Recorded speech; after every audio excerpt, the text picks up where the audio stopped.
Hi, I'm Martha with Vintage Conversation.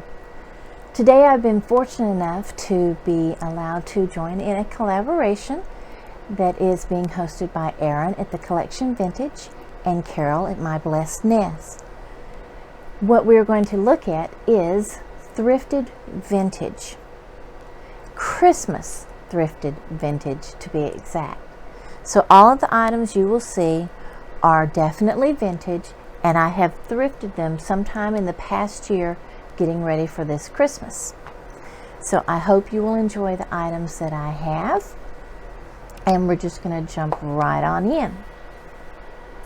The first item I have to show you is a set of Lefton Christmas salt and pepper shakers. They are in the bell shape with the holly transfer and the gold trim.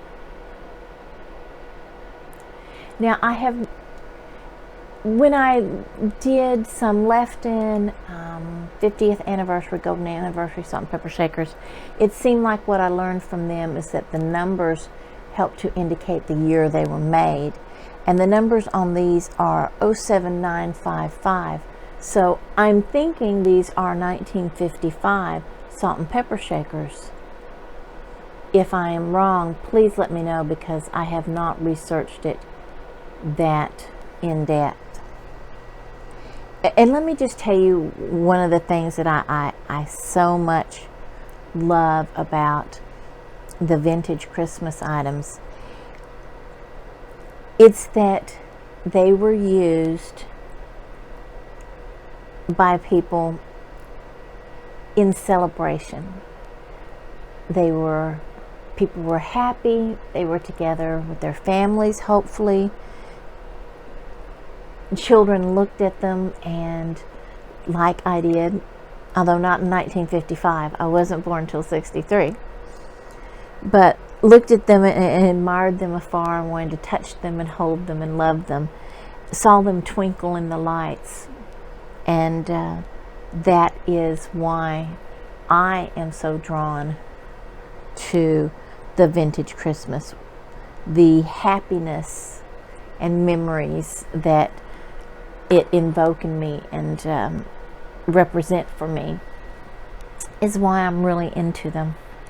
Now I have this little set here. It is a felted Mr. and Mrs. Claus. Mr. Claus has the furry snow white beard, which is in wonderful shape. They are plastic. Their bodies are felted.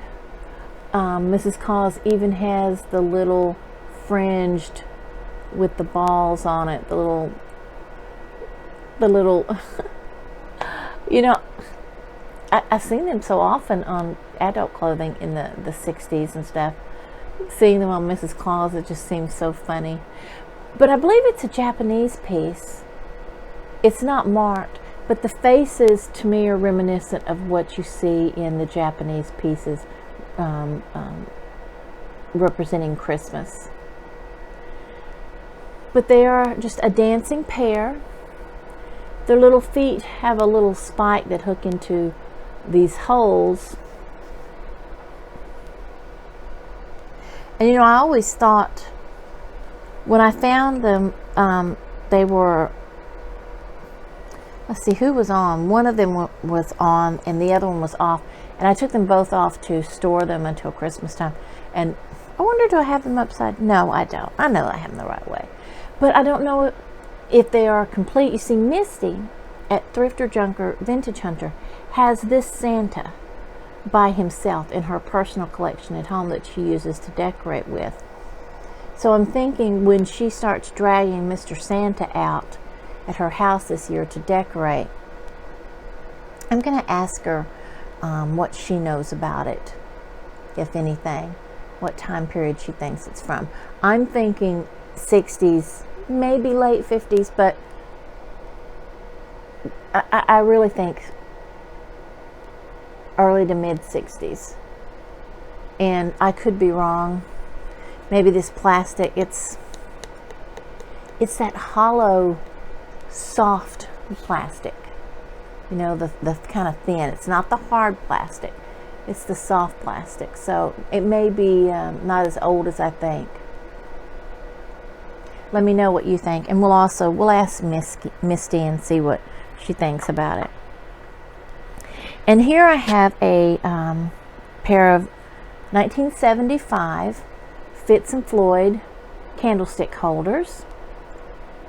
The reindeer holding the Christmas sacks. They have the holly around their neck. Nice antlers. No damage that I saw. I don't think either one of them have been decapitated and re-glued. They are dirty. They need to be cleaned up. I got them and I just put them away in storage. They still have candle residue that needs to be cleaned out. Loved them. Loved them.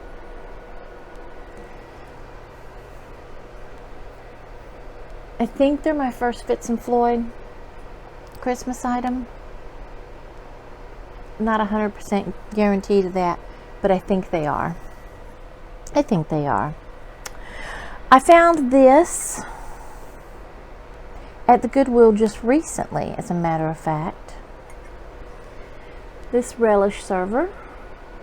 It is made in Japan with the 3 separate areas. And I love this handle. This bent over 3-piece handle. Makes it easy to hold, to serve. And the shell shaping of the little sections. There's its made in Japan sticker. I'm not sure if that will... I don't have the world's best camera. I'm too cheap to buy the new iPhone 11, I think it is. This is a 6. I got it for, my husband bought it for me for Christmas the year they came out. And I just got through paying for it last year, I think it was. And I really don't, I don't want to have to pay for another one yet. This one is still working. I just had the battery replaced on it. I wasn't getting any battery life out of it. We went to Antiques Week. It was terrible. It was absolutely terrible. This is December of 1973. It has been labeled as such on the bottom, but it doesn't have any other identifier as to Japan or anything else. But he's a little winky Santa that someone made a pretty little arrangement out of.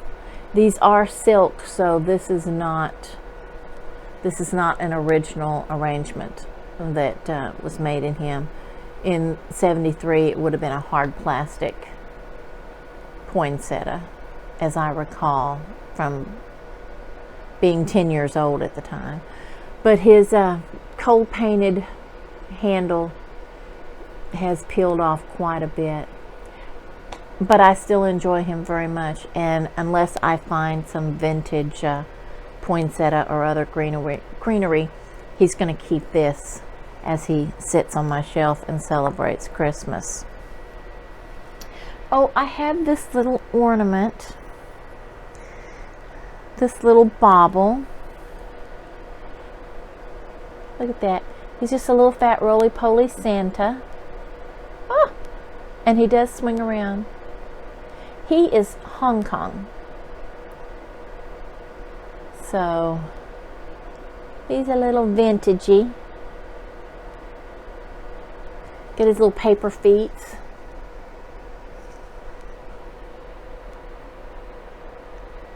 But I think he's going to look cute hanging on the Christmas tree with all the other vintage ornaments. Now, these things that I'm going to show you here, I have 4 of them. 2 are alike, and the other 2 are different. It sounds like Sesame Street. One thing's not like the other. This one, I discovered as I prepared to make for this video, has a broken bottom, so he will definitely have to be discarded. I mean, he's not too terribly sharp. I think I'll just keep him. But he's hand blown. Isn't that pretty? And you know, he was one of the most intricate ones. So isn't that how it works? One of the most intricate ones are the ones that get broken. And doesn't that just drive you nuts? It seems like that always happens.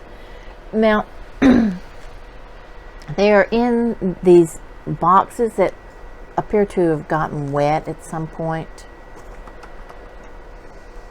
They just say True Art. I haven't looked them up. They may be a dime a dozen, or they could be rare. I don't know. I haven't, like I said, when I got them, I put them away and I haven't looked them up.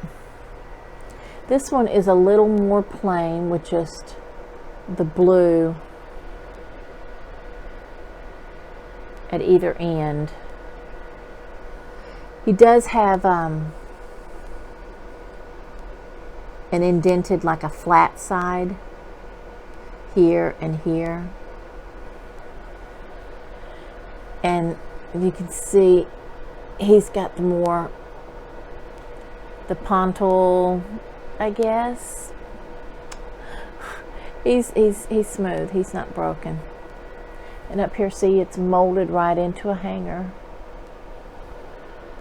But this is like a soft blue. I have 2 of these, I believe. Let me set him over here. I don't want him to... My regular viewers know that I have this little table over here, and my items like to try to jump off the edge. I often have to correct them and tell them to be still, quit moving. Sometimes we will be going along and we'll hear a noise, and we know that one of the little items have decided to shift, even though they aren't being touched. So here, this is the last unique one. Oh, bummer! It's broken on the bottom as well. And trying to listen. Maybe the piece is in there? I'm not sure. And he was like the blue one, but with white. That is a shame. It is a shame when you take something out. And, you know, I cannot say definitely that I took them all out and looked at them. I got them so cheaply that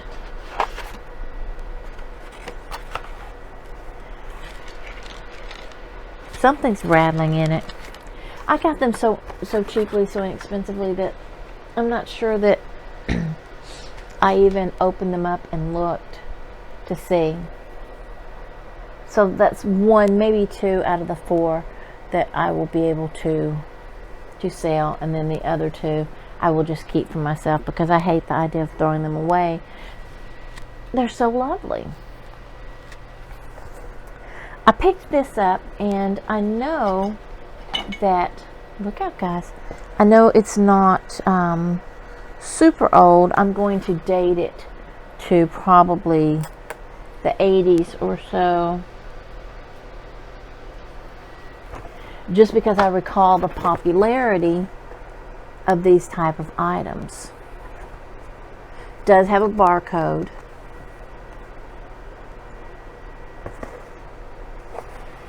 I recall my kids back in the 80s and 90s selling things like this through their school, and I don't know if that's the case. Action seems to be the label. Oh, I just discovered something funny, and I'll show you in a minute. But it is metal. This is metal. Yes. Is that metal or resin? Let me see. Sounds like metal. Feels like metal. With a real tile trivet center. But it's in perfect condition. It would be lovely. It's got the rubber on all of its feet. no marks on it. It'd be lovely to sit on your stove. You could use it as intended, to put a hot pan on. You could hang it on your wall with an extended hook. When I say extended hook, you have to take into account the feet that are on them, so whatever you come out from your wall has to extend out far enough to hang on and let the feet rest against the wall, which would keep it from hurting your wall. But those graphics are lovely. The presents in the train under it, all the ornaments in perfect shape. So I think that would be beautiful to have at Christmas. And I always say, the majority of the things that I buy, if somebody doesn't buy them, I'm going to happily use them. In fact, I put something up for sale this year that I had last year that didn't sell, and then it sold and I couldn't find it, and I realized the reason was because I had included it with my own personal Christmas ornaments at the end of the season because I had used it. So when I get my personal ornaments out after Thanksgiving, I'm going to have to look for it, and I was asked to contact the buyer when I found it that they were still interested in it. So now I have a vintage Christmas scarf. It's one of the long rectangles, the kind that you wear around your neck, like so. Ooh, works good with my shirt. Or another great thing that what we used to do in the 80s is we would fix them real pretty, like on our shoulder, a little shorter in the front than in the back, and gather them a little bit, and we'd put a pin right about here, not a safety pin, a decorative pin, to hold them in place that we wore with our outfits, and it just dressed up our outfits a little bit. In fact, in the 80s, that was a huge, if you ever watch Working Woman, you'll see a lot of women in that movie doing the same, as I recall, when women first got their power suits and stuff, and we were trying to make it in the world of big business.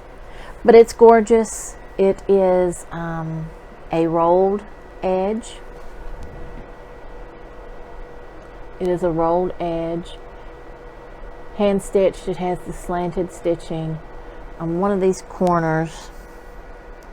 There was the least little thread coming up. You could see it was a cotton thread, not a nylon. So probably 80s or 90s. The shadow stripe, and beautiful. Okay, I got it in a large assortment of vintage scarves that I gotta get out and show you sometime. Just haven't done it. Now, I have one of these tree skirts in my eBay store. Is it Bucilla? I don't know how you say it. They made a lot of handcrafts of the felted Christmas tree skirt with all the pretty little sequins and rickrack and all that kind of stuff. I have one of those in my store under the Christmas items, if that is something you are interested in buying and making. It's the complete kit. But I also found this one, which is to make the star for the top of the tree. It is felted with sequins, and it is made on the nylon grid, the nylon canvas, plastic canvas. So you would put the blue felt behind it, and then you would use the white thread to do the stitching here, and you can see the blue felt behind the canvas, and you would be putting sequins on it and edging it with the little beads and stuff. So we have that. It was originally $6, and it's dated November 15th, 1984 on this sticker here. But I can't make out as to who was selling it. This is, although it looks like a handmade item,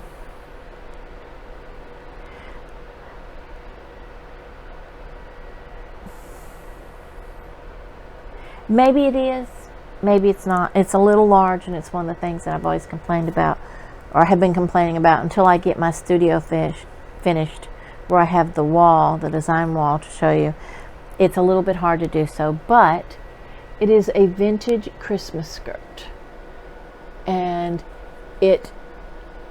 see, this is why I don't think it was actually, no, this is not a handmade one. This is a purchased one. I'll show you in a minute why I think so. Green and red plaid with green and red ruffle trim. It has, where are they? Red bows, red ribbon bows all the way around it. It's spaced out, various locations. Look at this color. Isn't that beautiful? Now, do you see that quilting on there, that diamond pattern quilting? It's just too precise. Now, I may be wrong, because my mother-in-law, she could do that, and it would be, and a lot of the experienced quilters in my quilt guild would be able to do it too. It just feels store-bought to me. The inside is lined with this it's not really stretched, but it would be a batting. Now, it's peeled. When I say peeled, that means it's got the little, well, look, do you see the little bumpy material? That would be uncomfortable if you were wearing it, but on a tree skirt, it's not a big deal. It just means it's just from where it's been washed so many times over the years. Get a little rough place on the batting there, but the skirt itself is not torn on the other side. And it didn't have any stains, so I just thought, now this is a very cool vintage 80s Christmas tree skirt. And it's very full. It will go nicely around a tree.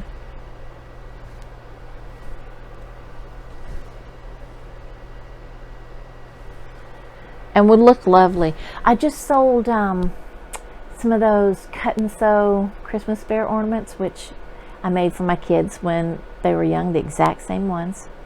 And I made Victorian doll looking ones, but you cut them out and stuff them, and then you hang them. They're stuffed ornaments. And this, perfect with that kind of stuff. If you're making handcrafted material, fabric ornaments of some sort, this would work very well. Now, if you want to go further back, we can go all the way back to the 70s for a handcrafted Christmas skirt. Look at that. Oh my gosh. Now, how do I know that this string-tied quilted Christmas tree skirt, in a square no less, the hole in the middle for the tree, so remember, before you stick it in the stand, you've got to put your skirt on. It has like a muslin backing. Now, how do I know that this is 70s? Well, my friends, I lived through the 70s, and my mother made my clothes. And if you haven't worn one of these polyester knits in the summertime in Texas, you just don't know. Let me tell you what. I recognize this material as a torture device for children. It was supposed to be so helpful, and I suppose it was. It didn't wrinkle, but man, was it hot in the summer, and it would be itchy. But these are some beautiful, beautiful examples of Christmas fabric. And let me show you this one. This is a raised stripe in this material. This one is not. This is not. But this is a raised stripe. And then it's tied.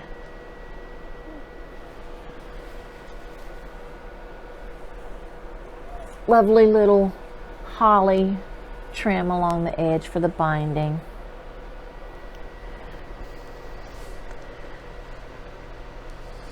I don't know. It's almost so ugly it's cute. I love it because I can reminisce about the material, and while I don't want to wear it, I sure do remember it. And these are some very, very vibrant colors. And if you want to have a farmhouse, country, handmade, whatever kind of Christmas, you're going to need a skirt that is authentic, and this is authentic for that. Okay. Now, last year I found a couple of 1970s needlepoint and jingle bell and all this kind of Christmas stockings, and they had names on them, and I wasn't sure they would sell, but they sold actually very quickly. So I picked this one up, and it's different from any stocking I've had, but I remember stockings like this. And I don't even know how to describe the material it's made from, but I'll try, and some of you will probably know.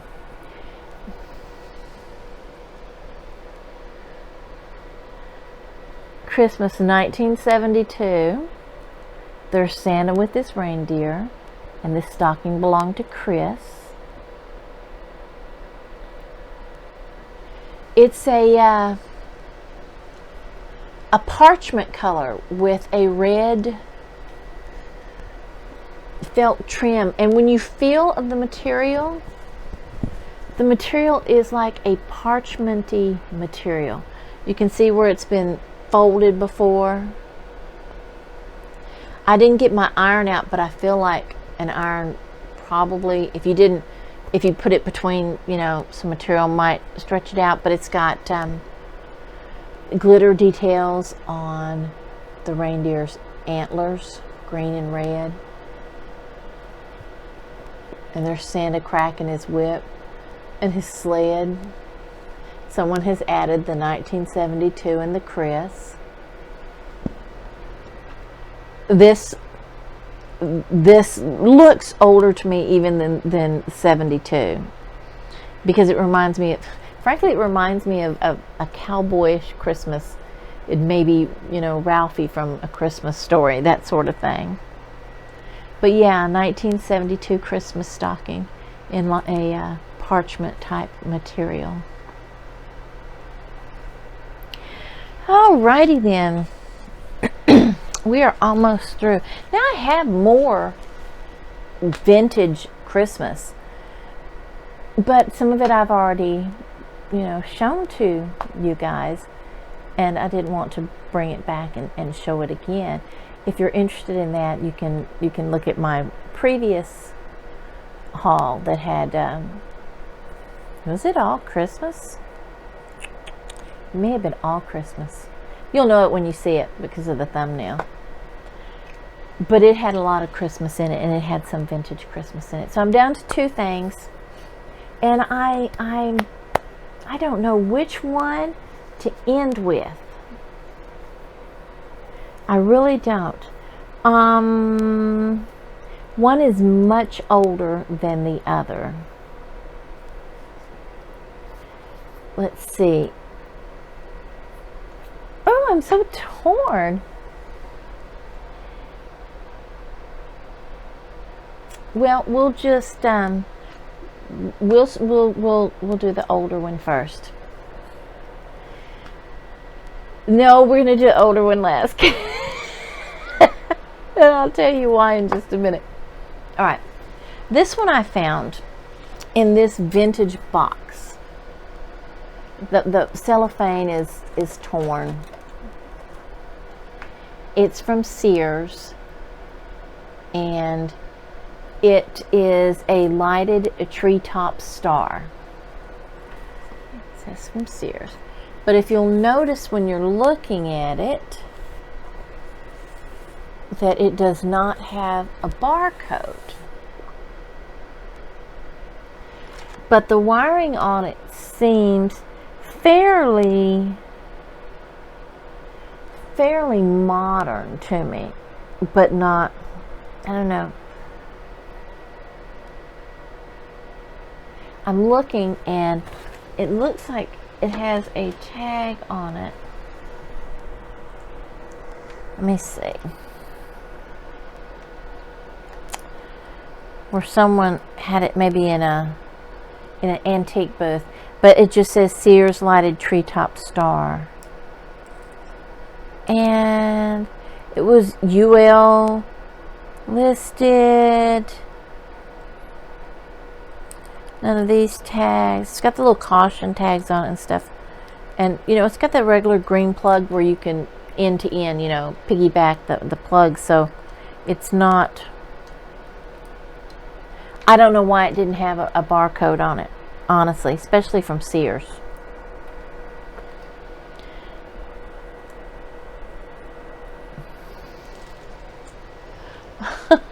Now, that's it, all lit up in its glory. I feel like it's gorgeous, man. Now, let me let you see it again. Oh, it's so bright on your eyes. I know. We're going to unplug it so we can get a better look at it. All right, there we go. I hear your eyes saying thank you, and you are welcome. So here it is, unlit up. So it's got a trumpeting angel in the middle, and as you can see, it's got the gold starburst on the back, and the lights are surrounded by these flower petal ray looking doohickeys. Now it's got a hole here, so it looks like you could hang it on your wall, but it doesn't have a very long cord. But on the bottom, you see, I think there was probably one of those round pieces that would go down on the top of your tree, and then this slid into it to actually make it as a tree topper. So I'm thinking if you want to use it as a tree topper, you just have to kind of put it up there and maybe use a little nylon thread, twist tie, something to put it up there. But it does have the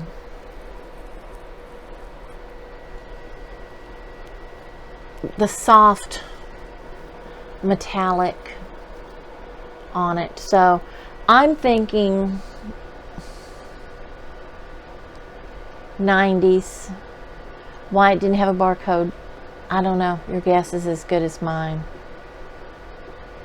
But it's awfully cute. It's awfully vintage. And if you don't want to use it on your tree, let me put it back in this box for you and show you. Now this is not perfect because, you know, I don't have the cord fixed. But if you just want to put it on your shelf, you're going to have to get rid of the Goodwill sticker. Or it was 99 cents.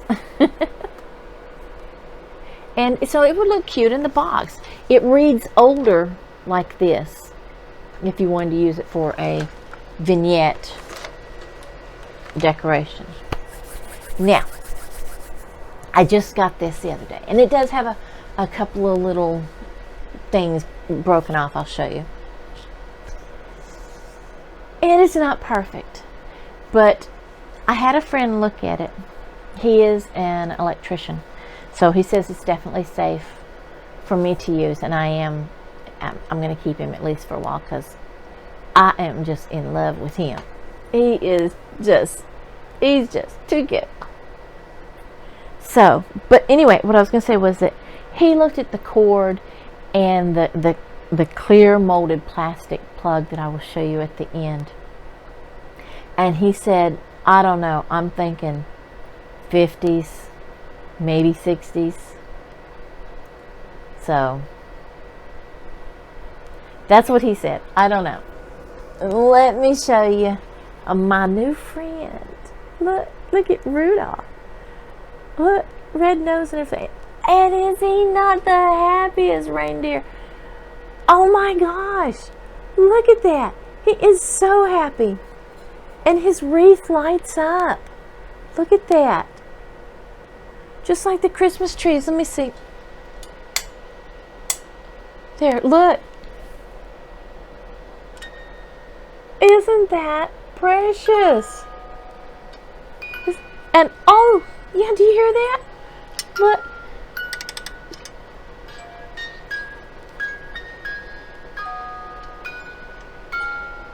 Yeah, we can't play too much of that because I don't want anything to, oh my. He's going to keep playing. Let me hold him. I don't want him to play. I don't want anybody to get in trouble. I don't want to get in trouble. And I don't want any of the ladies to get in trouble who may be hosting this. So that's all you get of that. Okay, I think he's all wound down and he's going to be quiet. So anyway, he is a lovely lamp, which you can turn on and off. And like I said, he has a few little lights that have been broken off, but those are really easily replaced. And they are definitely broke off because they still have little spikes in him, so they're still reading red. They're just not sticking out, but easily enough to pop them out and put new little lights in him. But he's all ceramic. He's heavy. I'll turn this light off here so you can see. Inside is his music box, and there's this light bulb up in there.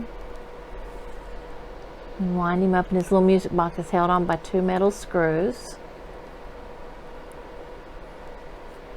So I'm guessing that this was a hobbyist piece back in the day. Or not, I don't know. I have never, ever, not even when I was a little girl, seen anything like this guy.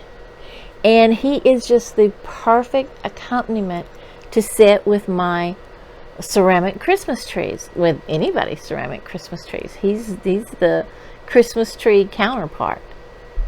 He's in perfect condition. All of his ears are good. His nose is good. Nothing is broken off. Not the ceramic ribbon of the wreath, and just I'm just gushy about this man because I find him so cute. Let me show you his cord.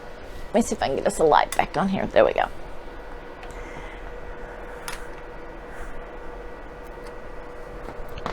All right. See, he's got a clear, although it is yellowed with time. Let's see. That molded cord. Look at that.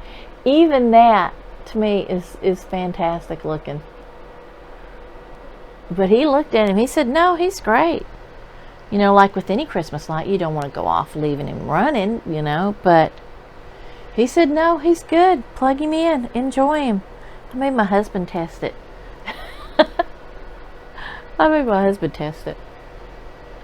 I saw what happened with Jocelyn when it popped the fuses and all the lights went out. I was not going to be responsible for that. So anyway, that's all I have for you today. I'm sure that there will be more Christmas to see in the upcoming weeks leading up to Christmas. This was just a special little vintage haul that, like I said, I was lucky enough to be able to participate in. And so yeah, if I'm sure that you are already subscribed to Erin at the Collection Vintage and Carol at My Blessed Nest, but if you are not, you need to be. And I would hope that you guys from the Collection Vintage and My Blessed Nest would hop on over to my channel to see, you know, what other things I might have that might interest you. And of course, all the other wonderful participants in this collaboration. There's going to be a lot of great vintage items that I am so excited to see and to start looking for when I see them, you know, and so I can go out and maybe find something too that is wonderful. So until the next time, like I said, I hope to see you at my channel, and appreciate your stopping by, and I'll talk to you later. Bye.